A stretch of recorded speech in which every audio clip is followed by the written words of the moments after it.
Dobar dan, poštovani gledalci. Dobrodošli u prvu emisiju serijala Komentari Biblije sa doktorom Miroljubom Petrovićem. Dragi prijatelji, pokrećemo jedan serijal na zahtev velikog broja pratilaca koji su bili zainteresovani da se Biblija malo prokomentariše, iako je biblijski tekst pisan za nepismene jevrejske pastire i bez ikakvog komentara svako može da razume osnovne stvari iz Biblije, ali ćemo mi u jednom serijalu da prokomentarišemo stih po stih i da damo jedno malo šire značenje i bolje razumevanje onima koji su zainteresovani za Bibliju.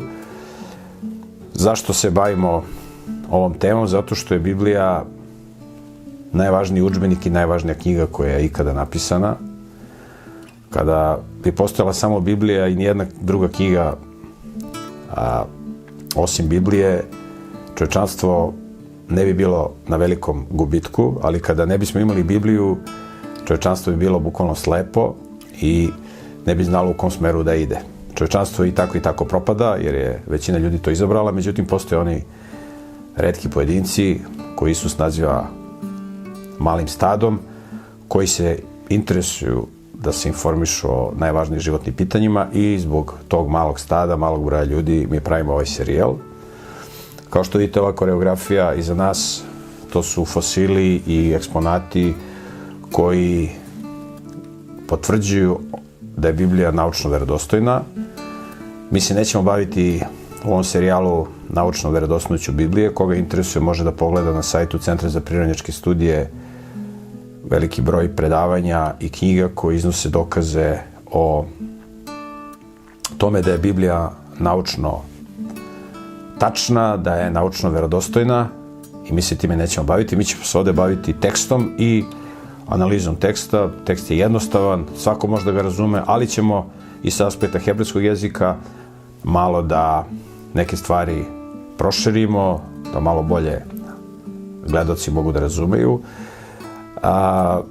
Ključni element u ovoj koreografiji za nas, kao što vidite, je Biblija, Novi savremeni prevod koji preporučujemo. To je, koliko je meni poznato, jedini prevod Biblije sa hebrejskog originala koji ima redosled knjiga kao u originalnoj hebrejskoj Bibliji. I zato to je jedan od razloga zašto preporučujemo Novi savremeni prevod iz koga ćemo i da čitamo. Takođe, u ovom prevodu Biblije, ovaj prevod Biblije je na savremenom srpskom jeziku i može da se lako razume, za razliku od drugih prevoda koji su dosta arhaični i dosta su teži za razumevanje, kao prevod Daničić, Karadžić i neki drugi prevodi. Pored Biblije se nalazi jedan eksponat koji sam ja kupio u Jerusalimu, u muzeju Sitaka sa mrtvog mora. U pitanju je rekonstrukcija jednog ćupa i onoga što je u ćupu bilo, to su spisi Biblije koji ukazuju na naučni dokaz da je Biblija sačuvana, da Biblija nije falsifikovana. U pitanju je ćup, kopija ćupa iz Kumrana kod Mrtvog mora. U pitanju je lokalitet gde su 1947. godine otkrivene najstarije kopije Biblije iz 2. veka pre nove ere, koji potvrđuju da nijedno slovo Biblije nije promenjeno. Koga interesuje za više detalja o tom otkriću može da pročita knjigu Kumranski spisi od doktora Željka Stanojevića. Postoji Kumranski spisi prvi deo i drugi deo. Ovaj prvi je najvažniji. Imate tu knjigu besplatno na sajtu Centra za prirodnjačke studije, a možete da je kupite preko sajta naukareligija.com. Tako da, pored Biblije imamo Kumranske spise. Dakle, ako neko kaže da Biblija nije sačuvana, da je Biblija falsifikovana, to jednostavno nije tačno. Svako slovo Biblije je sačuvano u originalu. Imamo najbolji prevod u ovom trenutku na naš jezik, tako da krenut ćemo da analiziramo tekst, a na kraju ovog videa imat ćete priliku i da dobijete informacije kako možete da postavljate pitanja vezano za tematiku kojom se ovde budemo bavili. Mi ćemo usput, dok budemo komentarisali i objašnjavali biblijske tekstove, pozivati se i na neka naučna otkrića, ali uglavnom ćemo se skoncentrisati na što bolje razumevanje biblijskog teksta sa nekim objašnjenjima iz hebrejskog originala. Kolega Mile će da čita biblijski tekst, a onda ću ja da ga analiziram. Naravno, on će biti slobodan da postavlja potpitanja. On će biti neko kao vi u funkciji gledaoca i da postavlja sva ona pitanja tokom ovog mog izlaganja za koje on proceni da biste možda vi postavili ako bi bilo možda nešto nejasno. Bila, izvoli. Hvala, znači možemo da počnemo. U početku stvori Bog nebesa i zemlju. Zemlja je bila prazna i pusta i nad površinom vodenog bezdana prostirala se tama, a Božji duh delovao je nad površinom voda.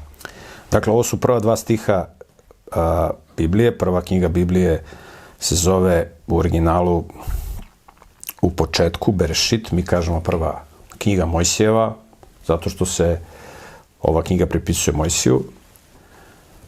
Najverovatnije da je on pisao celu knjigu. Dakle, tekst kaže u početku stvori Bog nebesa i zemlju. U originalu piše u početku stvori bogovi dva neba i zemlju. Tako piše u originalu. Ovo sad nije ekstremno bitno za neko šire razumevanje, ali dobro je da se razume šta piše u tekstu. Znači u tekstu u originalu piše Berešit bara Elohim et hašamaim ve et harec. A ovde se u ovom prvom stihu za ime Bog koristi hebrejska reč Elohim. Elohim je oznaka za mušku množinu. Zato što ima nastavak im. Ispred imenice Bog, ovde se koristi u hebrejskom Elohim. Vidjet ćemo na nekim drugim mestima koriste se druga imena za Boga, kao što je Jahve, ili neko izgovara Jehova. Mi ćemo koristiti reč Jahve. To je onaj čuveni tetragram, reč koja se sastoji, ime koje se sastoji iz 3 slova Jud, He, Vav, He, koje ukazuje na jednu vrlo bitnu osobinu Boga, da je on večan. Jer Božje ime Jahve, vidjet ćemo kasnije, se sastoji iz 3 izjave: onaj koji je bio, Haja, onaj koji jeste, Hove, onaj koji će biti, Jihje. Kada se ove 3 izjave preklope, dobija se ime Jahve. To je jedno Božje ime koje će se kasnije najviše koristiti. Na kraju ove Biblije, Novog savremenog prevoda, koji imate besplatno u opisu ovog videa da preuzmete, možete i da kupite preko linka takođe u opisu videa. Znači, na kraju ove Biblije imate dodatak koji se zove, znači dodatak, verodostojnost Biblije, i tu imate objašnjeno Božje ime Jud, He, Vav, He sa tim značenjem. Tako da Božje ime Jahve je ime koje doslovno znači večni. Jer Bog je večan. Jer neko postavlja pitanje ko je stvorio Boga. Znači, Boga niko nije stvorio. To pitanje nema smisla zato što je Bog večan. Ateisti tvrde da je materija večna, da materija postoji oduvek. Međutim, to ne može da bude tačno, jer ako bi materija postojala oduvek, ne bi bilo života na zemlji, jer život nastaje samo od živog. Znači, prema zakonima logike, prema zakonima nauke, jer nauka je primenjena logika, postoji biće koje je večno u svemiru, koje postoji oduvek i ono je stvorilo materiju i ono je stvorilo život. Međutim, ovde na početku, u prvom stihu, u početku stvori Bog nebesa i zemlju, koristi se za Boga ime Elohim. Kasnije se u Bibliji ta reč Elohim je više nešto kao u našem jeziku Bog. Ali kad se kaže Bog u našem jeziku, onda pod terminom Bog može da se misli i na lažne bogove.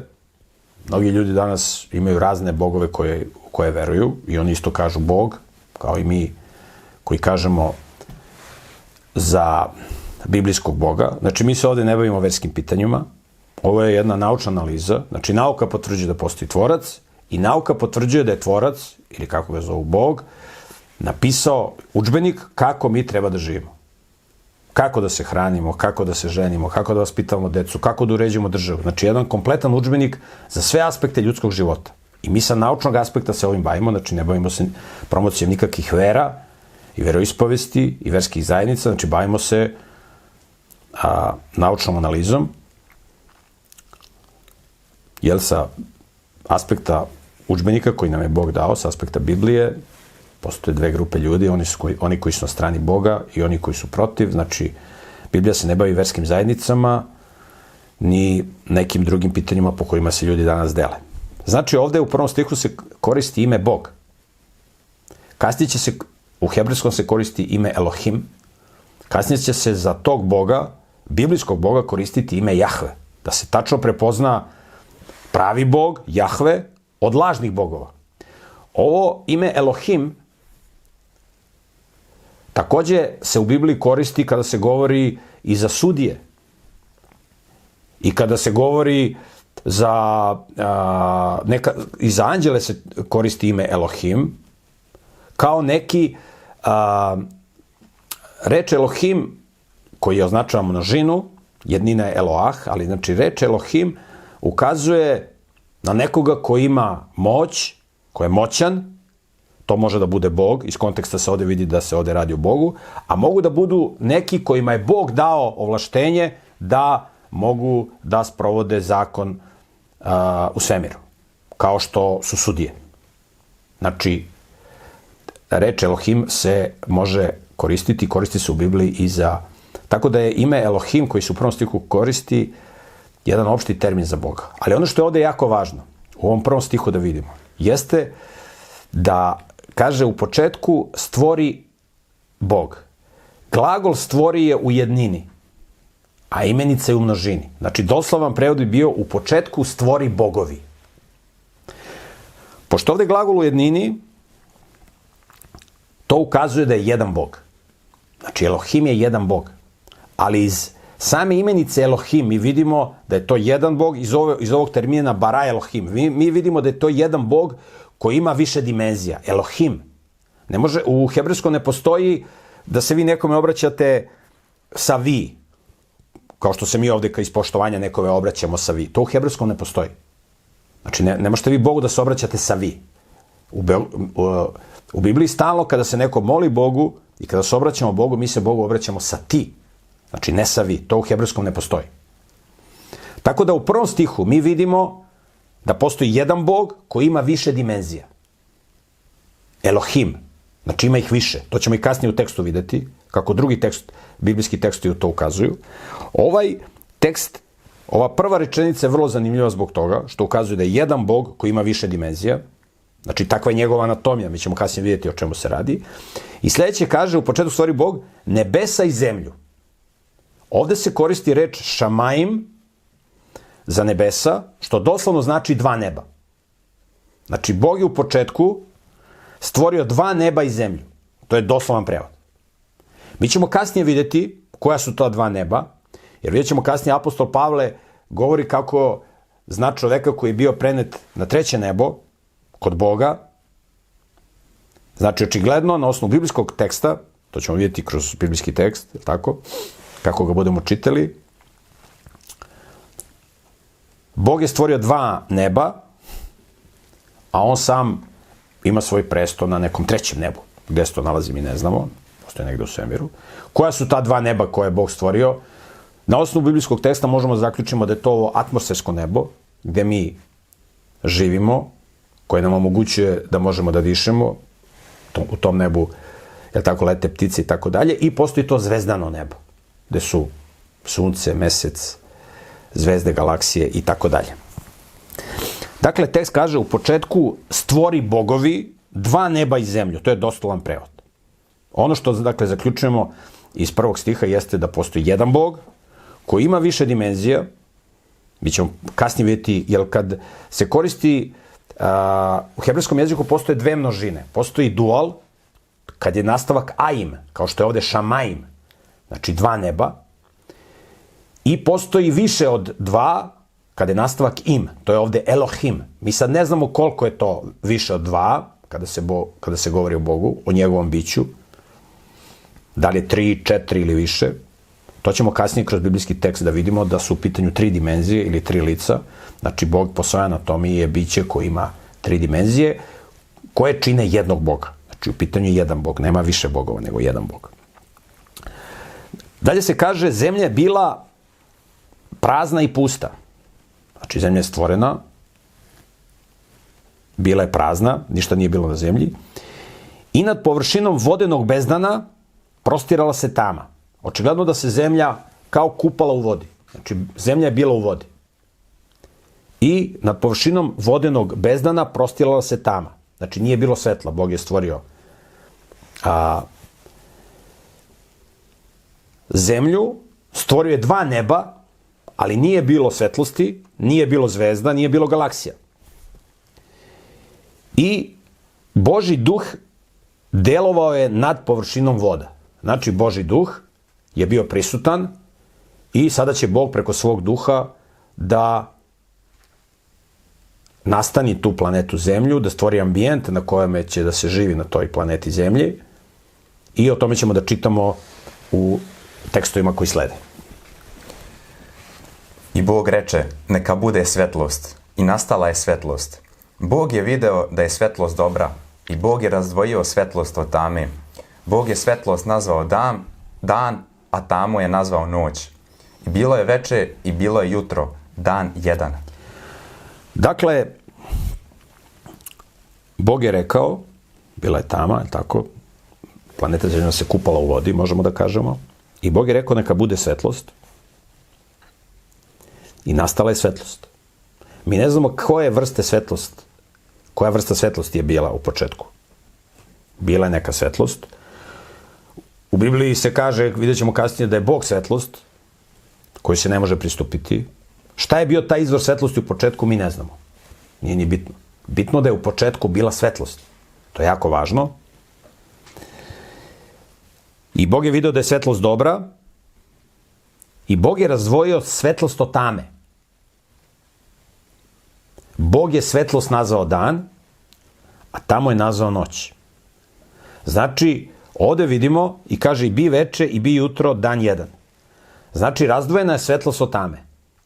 Na planeti Zemlji je bio period svetlosti i bio je period tame.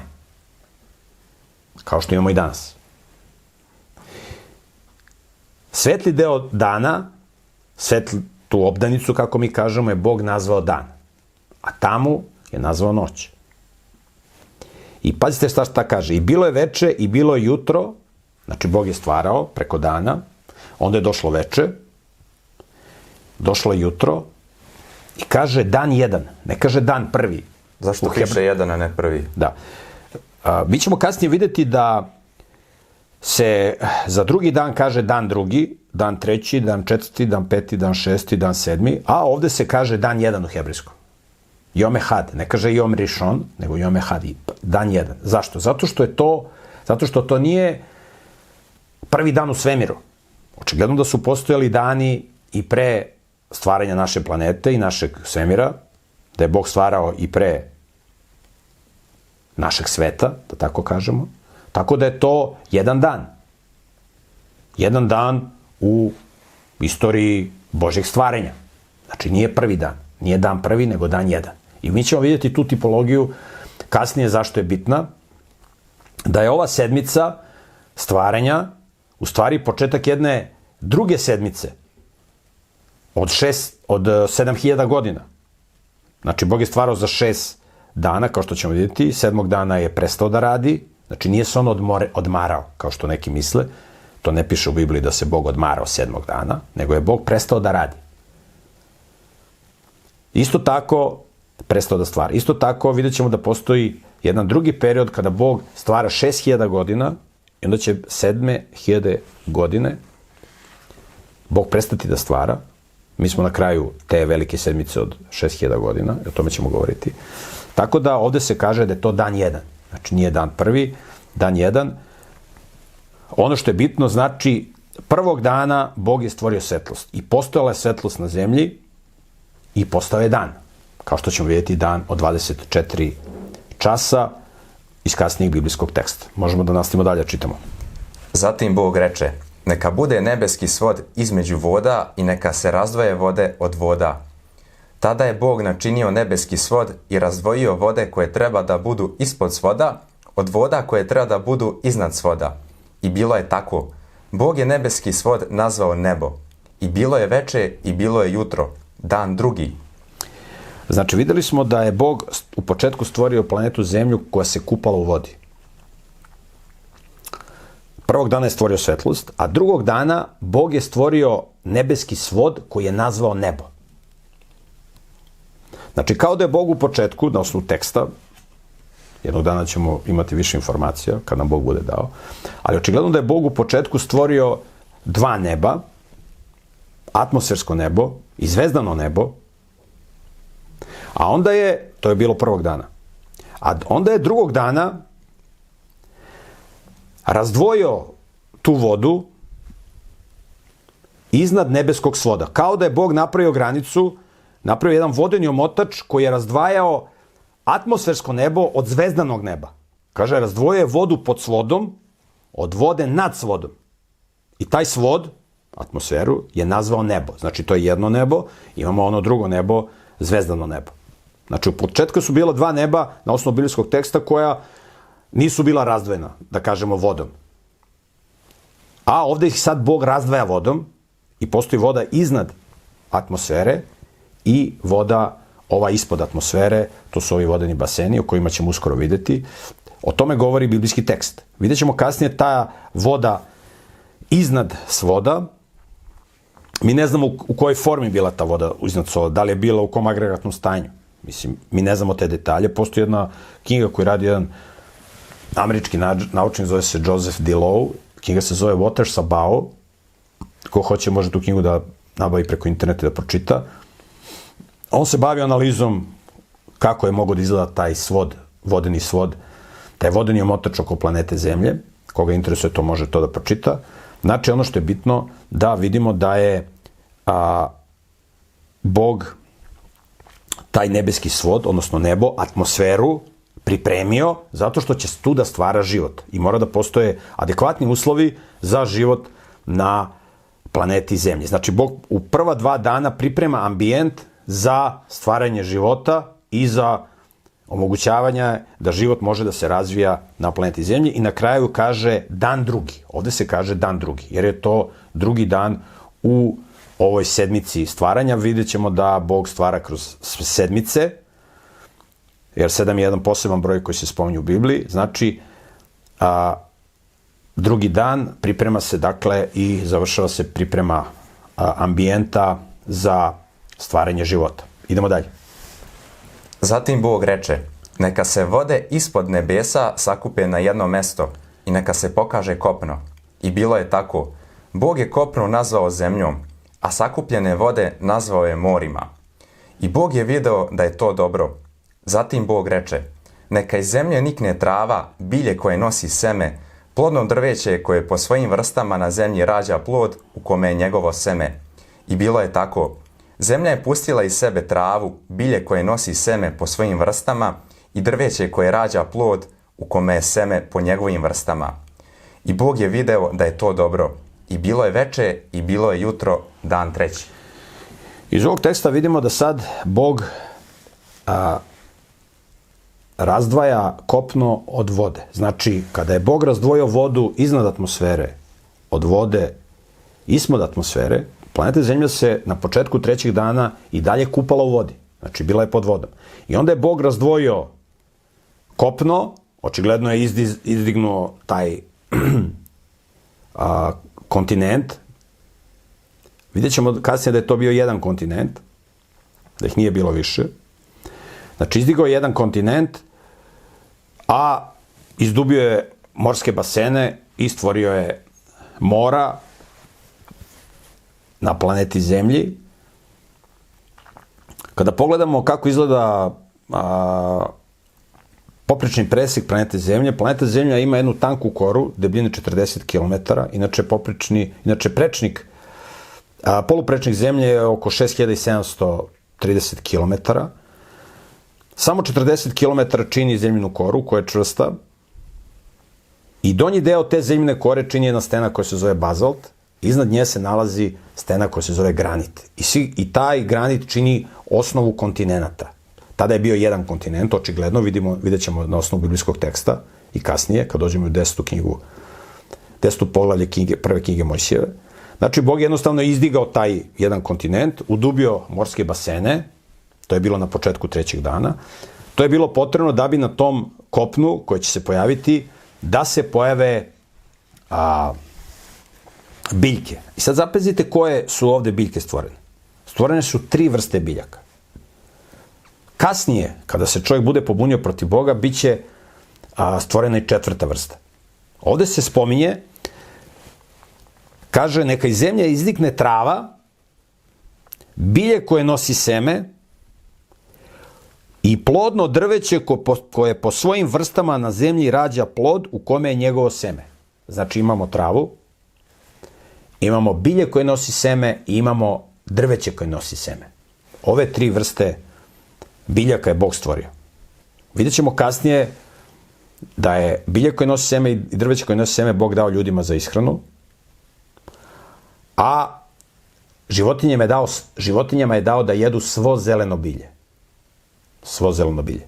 To ćemo vidjeti na osnovu hebrejskog teksta. Znači, tri vrste biljaka je Bog stvorio trećeg dana i kaže da je sve to Bog stvorio, da je Bog vidio da je sve to dobro i to je bio treći dan u sedmici stvaranja. Čitamo dalje. Zatim Bog reče, neka na nebeskom svodu budu izvori svetlosti da dele dan od noći i da služe kao znakovi za posebna vremena, dane i godine. Neka svijetle na nebeskom svodu i obasjavaju zemlju. I bilo je tako. Bog je načinio dva velika izvora svetlosti, veći da upravlja danom i manji da upravlja noći, a uz to i zvezde. Tako ih je Bog postavio na nebeski svod da obasjavaju zemlju i da upravljaju danom i noći i da dele svetlost od tame. I Bog je video da je to dobro. I bilo je veče i bilo je jutro, dan četvrti. Dakle, četvrtog dana Bog stvara, vidimo iz teksta, sunce i mesec. Tek četvrtog dana. Zašto? Postoji više razloga, a glavni razlog je taj da se pokaže da svetlost na planeti Zemlji ne zavisi od sunca i od meseca i od zvezda. Svetlost na planeti Zemlji zavisi od Boga. Znači, u početku je Bog stvorio svetlost, mi ne znamo kako je bila ta vrsta svetlosti, možda je Bog sam bio svetlost. Znači, postao je dan, postojala je noć, prvi dan i drugi dan i treći dan, kaže se i bi veče i bi jutro. Bog je razdvojio svetlost od tame, tamo je nazvao noć. Znači, postojala je noć, postojala je dan. Znači, nije potrebno sunce i mesec da bismo imali osvetljenje na zemlji. Ljudi će tokom istorije obožavati sunce i mesec kao božanstva. Bog je stavio sunce i mesec u četvrti dan. Znači, sunce i mesec su samo baterije koje je Bog upalio na nebesima. To nisu nikakvi bogovi, nikakva božanstva kojima će se ljudi kasnije klanjati. To je jedan od razloga zašto je Bog četvrtog dana stvorio sunce, mesec i zvezde i kaže stvorio ih je da dele dan od noći, znači da se zna kad je dan, kad je noć, je tako? Da služe kao znakovi za posebna vremena. U hebrejskom moadim. Posebna vremena vidjet ćemo u trećoj knjizi Mojsijevu to je 23. poglavlje, čini mi se. Vidjet ćemo kada se bude govorilo o, ili 20. poglavlje, vidjet ćemo kada se bude govorilo o Božjim praznicima, o takozvani moadim. Znači, zašto je bitno da postoje sunce, mesec i zvezda? Da razdvoje svetlost, da razdvajaju dan od noći, zatim da budu znaci za posebna vremena, dane i godine, znači za posebna vremena, za praznike, za dane da se zna kad je dan, koja je godina. Ova posebna vremena ili praznici ukazuju na važne događaje iz ljudske istorije koje nikada ne bi trebalo da zaboravimo. Jedan od tih događaja jeste da je Bog stvorio svet. I jedan od najvažnijih praznika i najvažniji praznik u Bibliji je praznik koji ukazuje na stvaranje sveta. To je takozvani sedmi dan u sedmici koji bi trebalo da se obeležava, na koji bi trebalo da se podsjećamo.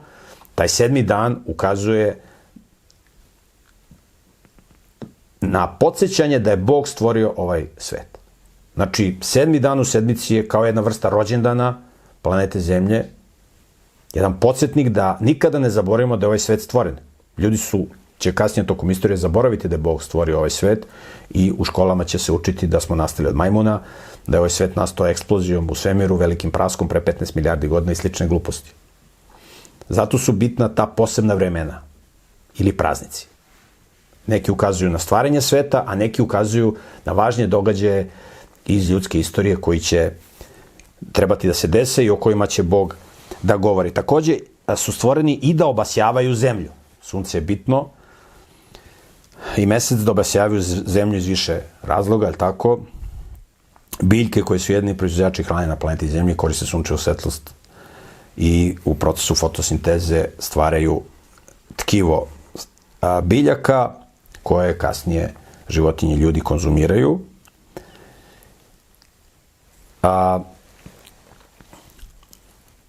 I to je bilo 4. dana. Znači, 4. dana Bog je stvorio sunce, mesec i zvezde iz ovih nekoliko razloga koji su važni da ih spomenemo. Idemo dalje. Zatim Bog reče, neka u vodama provri mnoštvo živih duša i neka leteća stvorenja lete nad zemljom po nebeskom svodu.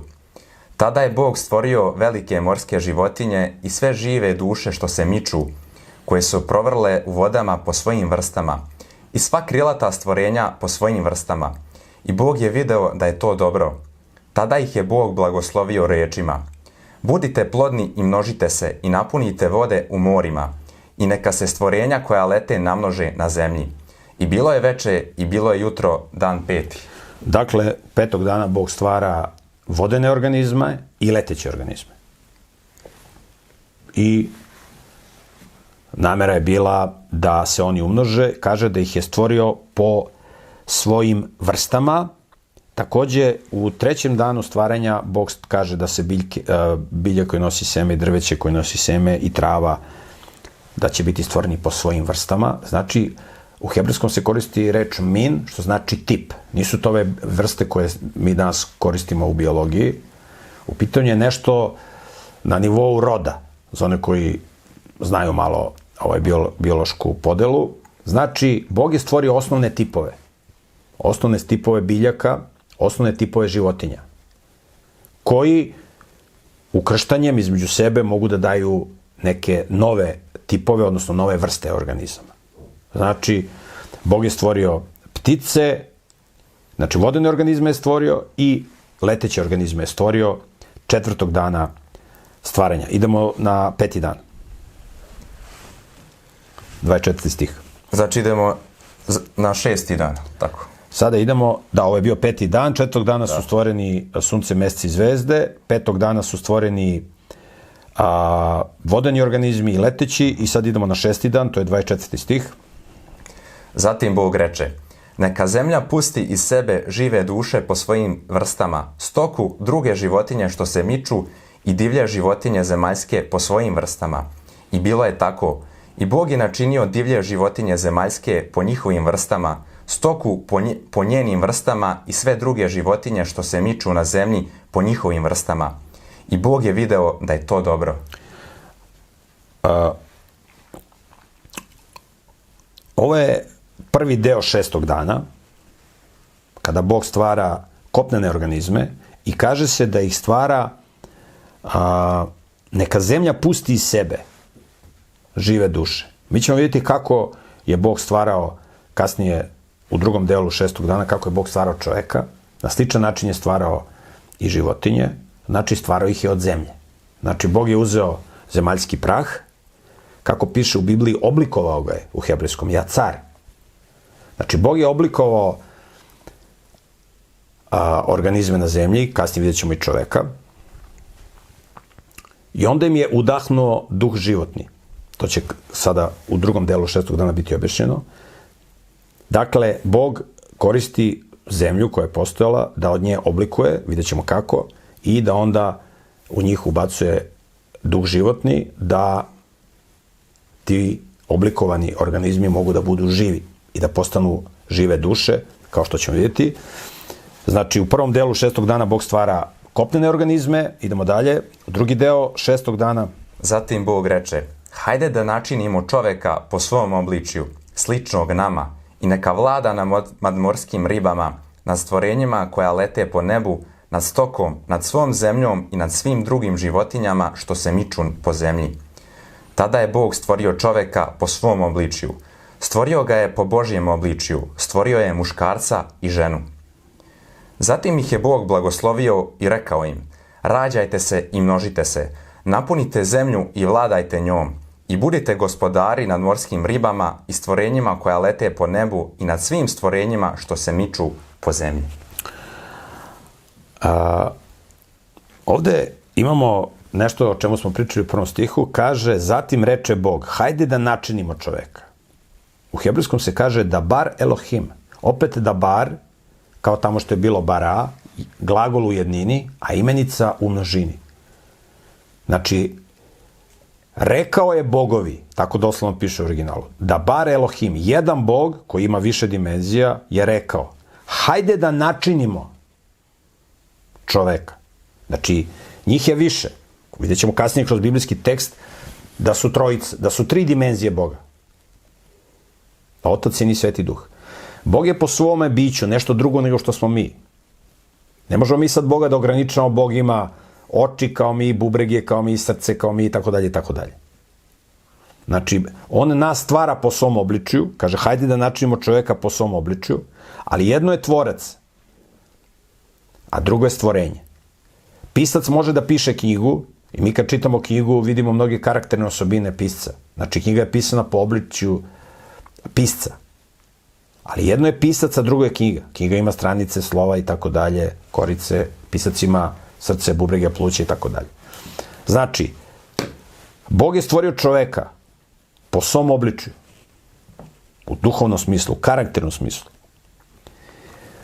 I da vlada nad morskim ribljima, nad stvorenjima koje lete po zemlju i tako dalje i tako dalje. Znači, Bog je stvorio čoveka da živi na planeti Zemlji, da bude gospodar. Bog je vrhovni gospodar, ali Bog je čoveku poverio sve ono što je stvorio na zemlji. Da koristi, da bude njemu na blagoslov. Znači, Bog kao dobar roditelj priprema bijet za stvaranje svoje dece i svojoj deci prepušta da upravljaju planetom Zemljom na adekvatan način, je li tako?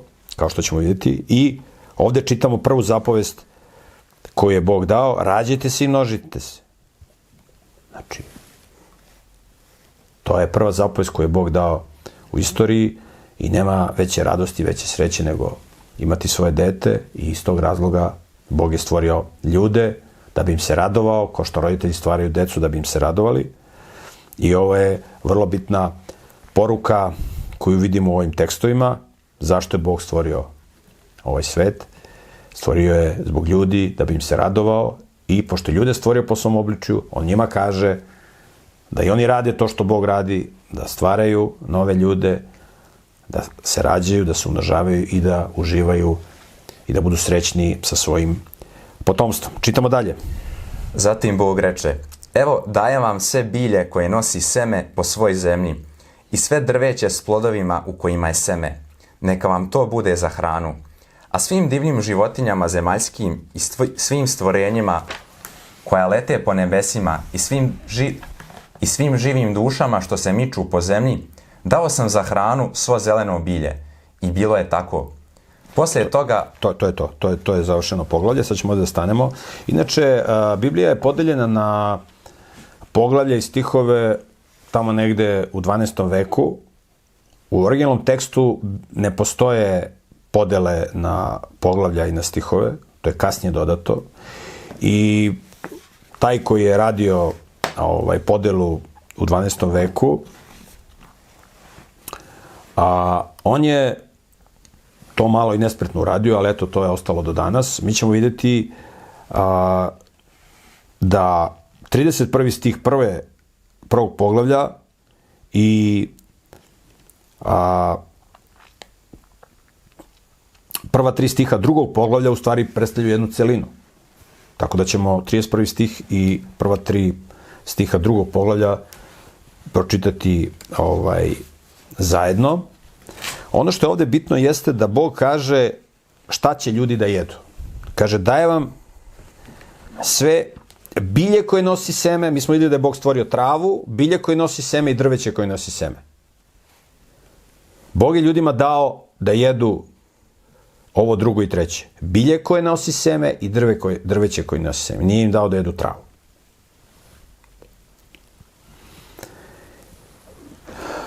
Znači, bilje koje nosi seme i drveće koje nosi seme. Danas možemo da vidimo koje su to biljke. Najjednostavnije rečeno, Bog je ljudima dao u početku da jedu plodove. To je ovako nešto najkraće objašnjeno. Znači, mi jedemo, to su žitarice, to je voće,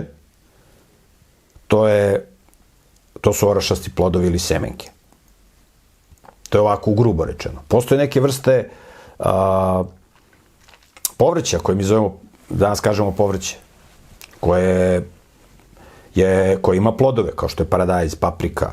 Znači, mi kod njih ne jedemo koren, stablo, list, nego jedemo plodove.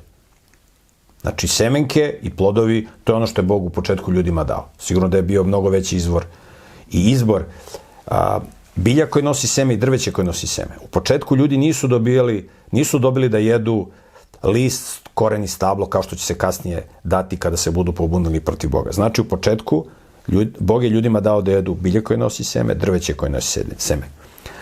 A životinjama je dao, na osnovu teksta, svo zeleno bilje, ili u hebrejskom kol jerek esev. Znači, svo zeleno bilje je dato životinjama. Svo zeleno bilje. U okviru svog zelenog bilja postoji jedan deo koji je dat čoveku da jede. To je bilje koje nosi seme i drveće koje nosi seme. Znači, ljudima nije dato da jedu svo zeleno bilje. Nego u okviru svog zelenog bilja samo jedan deo. To je vrlo, vrlo važno. Kada budemo kasnije čitali šta se desilo posle potopa, kada je Bog uveo određene korekcije, po drugi put korekcije u ishrani. Nastavljamo da čitamo od 31. poglavlja do 31. stiha prvog poglavlja i prva 3 stiha drugog poglavlja. Posle toga Bog je pogledao sve što je načinio i bilo je veoma dobro. I bilo je veče i bilo je jutro, dan 6. Tako su bila dovršena nebesa i zemlja i sva vojska njihova. Do 7. dana Bog je dovršio svoje delo koje je načinio i 7. dana je počinuo od svih dela koje je načinio. I Bog je blagoslovio 7. dan i posvetio ga, jer je tog dana počinuo od svih svojih dela. Tako je Bog stvorio sve što je nameravao da načini. Dakle, 6. dana Bog je stvorio u prvom delu životinje, kopnene, u drugom delu 6. dana je stvorio ljude i do 7. dana je sve završio. 7. dana je, kako piše u svim prevodima, tako i ovde stavljeno počinuo, znači prestao je da radi. Tu se koristi hebrejski glagol lišbot, što znači prestati da radi, prestati da se radi, prekinuti rad. Nije to glagol lanuah, odmarati, nego prestanuti da se radi. I zato 7. dana je Bog prestao da radi i 7. dan je blagoslovio i posvetio. Tako da 7. dan je uspomena na stvaranje, kao što ćemo vidjeti kroz biblijski tekst. Neko će reći kakve to veze ima kad je 7. dan. Međutim, vidjet ćemo da je pitanje tog 7. dana postavljeno i u Božju zapovest i da će se ovo pitanje 7. dana, odnosno uspomena na stvaranje, vrlo osporavati. Danas jako mali broj ljudi na zemlji obeležava taj 7. dan, a ovi drugi koji ga ne obeležavaju, oni insistiraju na uvođenju nekog drugog sedmičnog praznika i ovo pitanje stvaranja za 6 dana je jako bitno, jer taj 7. dan, Bog je rekao da je taj 7. dan znak između čoveka i Boga. Znak između čoveka i Boga, kao što ćemo vidjeti kasnije kroz biblijski tekst. I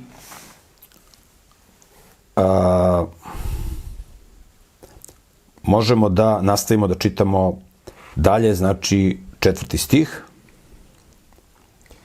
Ovo je zapis o poreklu nebesa i zemlje u vrijeme kada su stvoreni, onog dana kada je Gospod Bog načinio zemlju i nebo. Znači, ovo je opis stvaranja zemlje i nebesa, ili šamajim, 2 neba, i ovo je jedini verodostojan istorijski izveštaj o tome kako je nastala naša planeta i kako je nastao ovaj svemir koga mi vidimo, uključujući sunce, mesec i zvezde.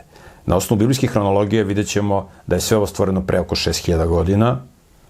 Ja znam da su mnogi zatrpani sa lažnim informacijama o nekim milijardama godina nastanka svemira i planete Zemlje, međutim to jednostavno nije tačno i na sajtu Centra za prirodnjačke studije imate detaljne informacije o tome kada se desilo stvaranje sveta. Podsjeću vas da su najstariji pisani dokumenti stari 3800 godina, u pitanju su sumerske pločice, ne postoje stari dokumenti od 3800 godina. Sve ovo što pričaju sa metodom ugljenika C14, to su nevalidne informacije, nevalidne tehnike za utvrđivanje starosti. O metodi ugljenika C14 možete da pročitate detaljnije na sajtu Centra za prirodnjačke studije. Dakle, ovo je izveštaj o tome kako su stvoreni Znači, ovdje se radi o doslovnih 6 dana stvaranja. Ovdje se radi o doslovnih 6 dana stvaranja i kada budemo čitali Božje zapovesti, koji su zapisani u drugoj knjizi Mojsijov, od 20. poglavlja, tamo ćemo da čitamo, 4. zapovest kaže, 6 dana radi, a 7. dana odmaraj, 7. dana nemoj da radiš, jer je Bog za 6 dana stvorio sunce, mesec, zvezde, je li tako? Bog je sve stvorio za 6 dana i 7. dana je prestao da radi. Znači, ovdje se radi o doslovnih 6 dana. Svi oni koji kažu da su ovo neki milijarde godina i geološki periodi, to jednostavno naučno nije tačno. Ne znači da ti ljudi nisu moralni i tako dalje, ali s aspekta nauke, biblijski tekst jasno kaže da je za 6 24-časovnih dana Bog stvorio naš svet, zemlju, mora, zvezde, sunce, mesec, galaksije, znači za 6 doslovnih 24-časovnih dana. Znači nisu reč jom u hebrejskom znači dan. Nekada se koristi u nekom drugom kontekstu koji ne može da se izvrće, znate, kao kad mi kažemo tog dana sam ja išao na pijacu. Tog dana. Razumete? U taj dan desilo se to i to. Pa taj dan, kad se kaže dan, može da se misli na taj vremenski period koji nije 24 sata, nego u tom trenutku. Postoje takve neke izjave u Bibliji, ali to nema nikakve veze sa biblijskim tekstom i sa biblijskim izveštajem. Znači, sama Božja zapovest govori da treba 6 dana da radimo, 7. da ne radimo, jer je Bog za 6 dana sve stvorio. Na zemlji još nije bilo poljskog grmlja i još nije niklo poljsko bilje, jer Gospod Bog još nije pustio kišu na zemlju i nije bilo čoveka da obrađuje zemlju. Ali sa zemlje se dizala para i natapala svu površinu zemlje. U Bibliji postoje takozvani paralelizmi, kada se određeni događaji ponavljaju 2 puta u 2 izveštaja koje se nalaze i u istom poglavlju. Nekada se nalaze u jednom, pošto kažem u originalnom tekstu nije bilo stihova i poglavlja. Tako da ovdje se kaže da je zemlju, znači tada još nije padala kiša na zemlji, nego se zemlja natapala od strane pare koja se dizala sa zemlje. Znači bili su posebni uslovi na zemlji, znači nije bilo, očigledno da je klima bila umerena, nije bilo godišnjih doba, kao što ćemo vidjeti kasnije u biblijskom tekstu, znači nije bilo godišnjih doba, znači nije bilo kiše, nije bilo snega, bila je umerena klima na svim meridijanima, kao što ćemo moći da vidimo na osnovu kasnijeg istorijskog izveštaja, što nauka potvrđuje s ovim fosilima koje neke možemo da vidimo iza nas. Tako da, dakle, u početku, biblijski izveštaj kaže, u početku na planeti Zemlji nije bilo kiše i snega, nego se podizala para sa zemlje koja je natapala zemlju da bi sa tom vrstom vlage mogla da snabdeva biljke koje će tu da izrastu i koje će tu da se razvijaju. Idemo dalje. 7. stih. Gospod Bog je stvorio čoveka od zemaljskog praha i udahnuo mu u nozdrve dah života. I čovjek je postao živa duša. Gospod Bog je zasadio vrt u Edenu prema istoku i tamo je smestio čoveka koga je stvorio. Tako je Gospod Bog učinio da iz zemlje nikne raznovrsno drveće prijatno za gledanje i čiji je plod dobar za jelo, kao i drvo života usred vrta i drvo spoznanja dobra i zla. Ovdje se sada detaljnije objašnjava kako je Bog stvorio čovjeka. Znači, tekst kaže da je Bog u hebrejskom originalu oblikovao čovjeka od praha zemaljskog. Znači, oblikovao ga, jacar. Kako ga je oblikovao? Oblikovao ga je po planu. Taj plan imamo zapisan u svakoj našoj ćeliji na molekulu DNK, znači u genima. Mi svaka naša ćelija, osim nekih retkih ćelija kao što su krvne ćelije, ima plan, molekul DNK, u kome se nalazi plan kako je Bog nas oblikovao. Znači, bukvalno u hebrejskom piše oblikovao. Znači, Bog je oblikovao čoveka na osnovu tog plana od praha zemaljskog, to je naše telo, i mi kad pogledamo strukturu naših tela, više od 99% naših tela čine samo 4 hemijske elementa. Vodonik, kiseonik, ugljenik i azot. Manje od 1% su svi ostali hemijski elementi. Dakle, čovjek je zaista u fizičkom smislu prah zemaljski. I onda je u to oblikovano telo, koje je bilo mrtvo, od zemlje, od mrtve zemlje, Bog je udahnuo duh životni. I čovjek je postao duša živa. Dakle, spoj tela i duha životnog stvara živu dušu. Znači, čovjek je živa duša, jer se sastoji od tela i duha životnog. Znači, čovjek ima dušu u smislu da ima život, ali čovjek se sastoji iz tela i duha. Spajanjem tela i duha nastaje živa duša ili živo biće. Kada čovjek umre, razdvaja se telo od duha životnog i duše nema. Čovjek ne postoji. Nije živ. Telo ide u fizički grob, koji se zove hebrejski kever, a duh životni se vraća Bogu, kao što ćemo vidjeti, Bogu koji ga je dao, kao što kaže biblijski tekst, i on se skladišti, da tako kažemo, u duhovni grob koji se zove šel. Ta duhovna komponenta koja ide kod Boga koji ga je dao je ono što sadrži naše sećanja, naše emocije i tako dalje, ono što čini naš identitet, duhovni identitet, karakter. I onda jednoga dana, kada Bog bude ponovo stvarao ljude, kao što ćemo vidjeti iz biblijskog teksta, jer Bog je obećao da će sve ljude ponovo da stvori, Bog će taj duh životni od svakog čoveka da vrati u telo. Što se tela tiče, to je prah zemaljski, Bog može telo da stvori bilo gde na zemlji, ima materijala koliko hoće, na sve strane, ali ono što je ključno, to je taj duh životni. To je kao što vi možete kompjuter bilo koji da sklopite, ali ono što je bitno za kompjuter, to je ona informacija, onaj softver, onaj program koji vi imate uskladišten negde na vašom eksternom hard disku, i onda ako vam se kompjuter slomi, pokvari, vi možete isti takav kompjuter da nabavite i da u njega ubacite onaj softver koji imate uskladišten na vašem eksternom hard disku, je li tako? Tako i ovde, ovo je jedna analogija, Bog stvara, znači Bog je stvorio čoveka tako što ga oblikovao od praha zemaljskog, udahnuo mu duh životni i čovjek je nastao živa duša ili živo biće. I kaže da je Bog zasadio vrt u Edenu. Eden je neko mesto koje je bilo na planeti Zemlji i tu je bio vrt koji je Bog zasadio da u tom vrtu žive ljudi, znači jedan idealan ambijent za život. I kaže da je Bog učinio da iz zemlje izrasne raznovrsno drveće, prijatno za gledanje i čiji je plod dobar za jelo. Znači, odlični uslovi za život. I takođe se kaže da je u tom vrtu Bog posadio i drvo života usred vrta i drvo spoznanja dobra i zla. Pored ovih drveća koje imaju dobre plodove za konzumiranje i za gledanje, znači to i danas kad jedemo nije samo da hrana bude ukusna, nego da bude i lepo aranžirana. Tako i Bog, što se kaže, jede se i očima, znači zato ovi koji se bave proizvodnjom hrane gledaju da hranu lepo aranžiraju i da izreklamiraju na svojim reklamama. Tako i Bog, dakle, stvorio drveće koje će da se konzumira, čiji će plodovi da se konzumiraju, ali je stvorio, kaže u Edenskom vrtu, i drvo života i drvo spoznanja dobra i zla.